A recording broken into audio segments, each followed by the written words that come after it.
Hey y'all, it's Chris with Rockin Farm. Today we're going to do a little product review for you that could potentially help you with your homestead preparedness plan. Before we do that, do me a favor, hit that subscribe button, click that notification bell, and go check out the website, rockin8farm.com. Now, by nature, homesteaders tend to kind of be preppers, but it's really important for you to have a preparedness plan in place if you are a homesteader. Today, specifically, we're going to be reviewing a product that is going to provide power in the event that your power goes out.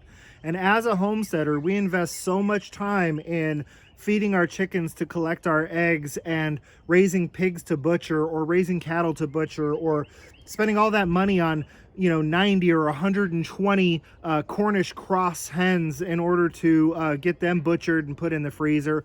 So the last thing you want to do during an extended power outage is lose all of that work, all of that time, all of that effort, and all of that money. So one of the obvious answers for backup power is going to be a generator, and that is what we are reviewing today. So today we're going to be taking a look at the Sportsman Inverter Generator, and this is a generator that is offered by Home Depot. I'm sure you can find it other places, but it is available at your big orange box store. So the first thing we're going to do is pull this bad boy out of the box, take a look at what it is that they give you with the generator. Then we'll start talking about more of the specifics, and last we'll get into what I like about it and what I don't like about it.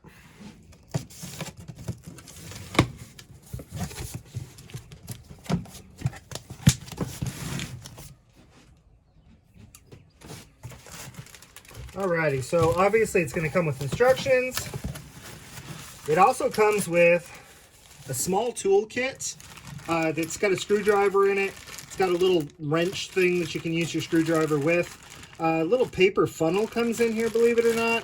And it's got a set of jumper cables, which I think that's pretty cool, that if your second vehicle isn't home, you got a dead battery, you can jump start your car.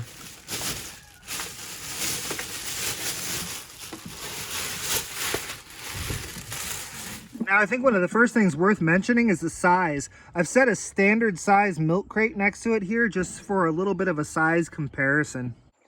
I don't feel like running to the barn to get a tape measure. I would guesstimate it's probably about a foot tall and maybe 14 or 15 inches long.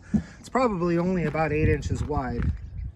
So I think one of the first things worth mentioning is that it is 1,000 max watts or 1,000 surge watts and 800 running watts. The vast majority of your standard refrigerators out there need about 1,000 watts to start up, and they generally run at about 700 watts. So in theory, this little generator is enough to run your fridge. So startup on this is relatively simple, and it does come with one of these little quick startup guides.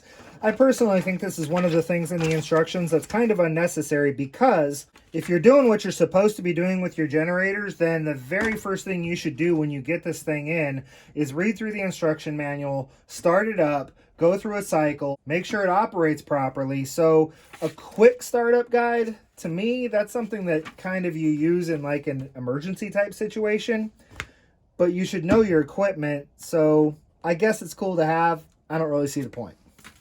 Startup on this is both simple and dumb, to be honest with you, because there are a couple of little things about it that make no sense to me. Here's your fuel up on the top, and obviously that's easily accessible, which is, good that the gas is on top so you can kind of keep refilling it, right? But the oil is located behind this panel, and you actually have to remove this panel to put oil in it.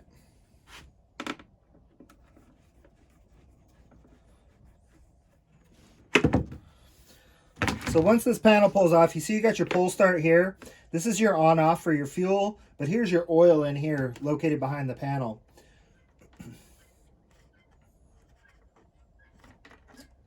It does come with a little dipstick attached to the plug. It's really simple 10W30 oil, but the generator itself does not come with any oil.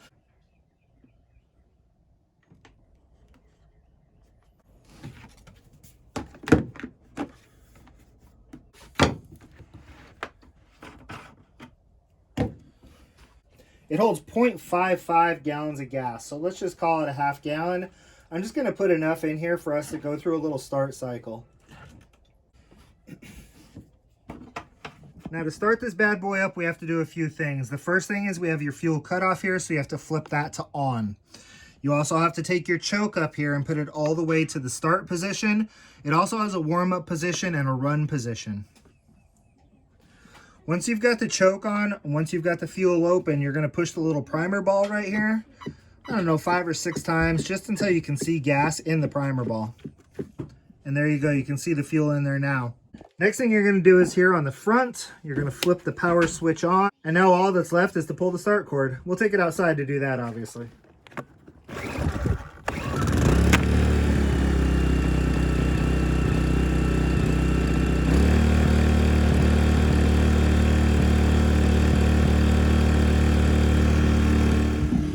Now what I'm actually going to do is I'm going to leave that running while I continue to record. Part of the reason that I want to leave it running while I'm recording is so that you can see that it's really not too obnoxious. All in all, it runs relatively quiet, and it actually has another feature that I'll point out to you that can make it run even quieter. Now, I actually own a couple of these, so I'm going to show you some of the pluses and minuses on it on this one in here while I've got the other one going through a warm-up cycle out there. This little economy switch allows the generator to rev up and down as the load depends.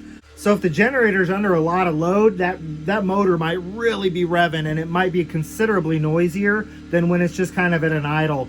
By turning on that economy, it allows it, when that fridge kicks off, the engine will idle down.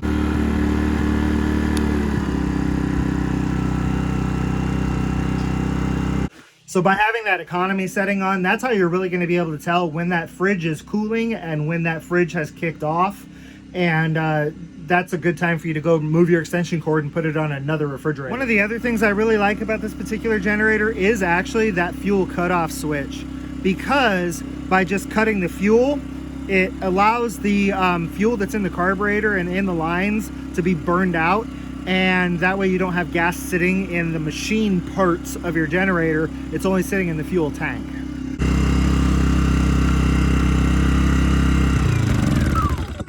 Now, I know there's probably going to be a lot of comments about not leaving fuel sitting in your tanks anyhow, because the gas could go super bad inside that. But the thing is, if you're really being a responsible generator owner, you're getting these generators out about once a month anyhow to check oil level, check gas level, put it through a run cycle, let it warm up, make sure it'll carry a load, and then letting it cool back down and putting it away. Maybe some people might think once a month is a little excessive, but I don't feel like it is, because that way I know if I hit bad weather, it's gonna work, because it just worked a few weeks ago. So I like that it's relatively quiet. I like the fuel cutoff. I like the economy switch. I like that it's lightweight and portable. My wife can tote it around if she needs to, and she can start it very easily. You saw flat out of the box, no fuel in the lines, just put oil in it, 2 little pulls, and it was running. Another thing I really like about it is price. This generator is $300 every day of the week at the Home Depot. It goes on sale for $200 all the time. And on occasion, it'll even get marked all the way down to $150. So if you pay very close attention to when those big sales hit and jump on them at that $150 or $200 mark, you're getting a pretty good little generator for not a whole lot of money. Not saying this is the only generator you should necessarily have, but it's really good. You know, if you go by that old adage of like 2 is 1, 1 is none, well, then having a second generator or a couple of small generators or a big generator and a couple of small generators, it's all a good idea. But if you have nothing at all right now, one of these little 1000 surge watt, 800 running watt generators is a really good place to start, and it's relatively economically friendly.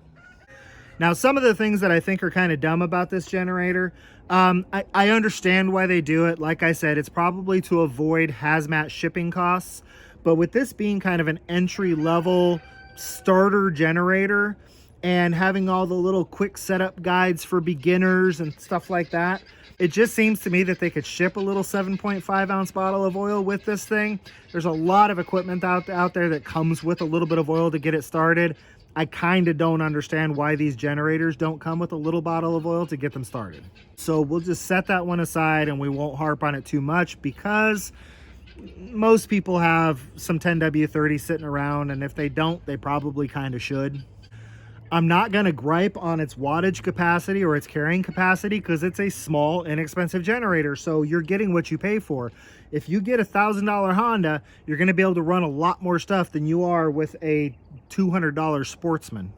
The one thing that I think is absolutely ridiculous, and I can actually say I hate about this generator, is I think it is just dumb that you have to remove the cover to get to the oil fill.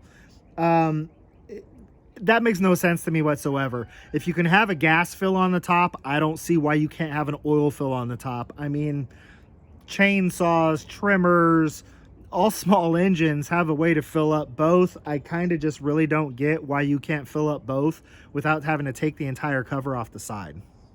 And the other thing that I don't like, and this is just me being nitpicky, I really don't like that there's not some sort of a fuel cap retention.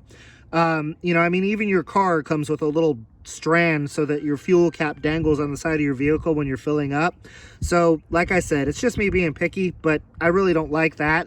I think it'd be way too easy to drop this in the mud or the snow or the ice while you're trying to keep your generator running. So this little generator has some pluses, it has some minuses, but all in all, I think it's a really good place for somebody who doesn't own a generator at all to get started.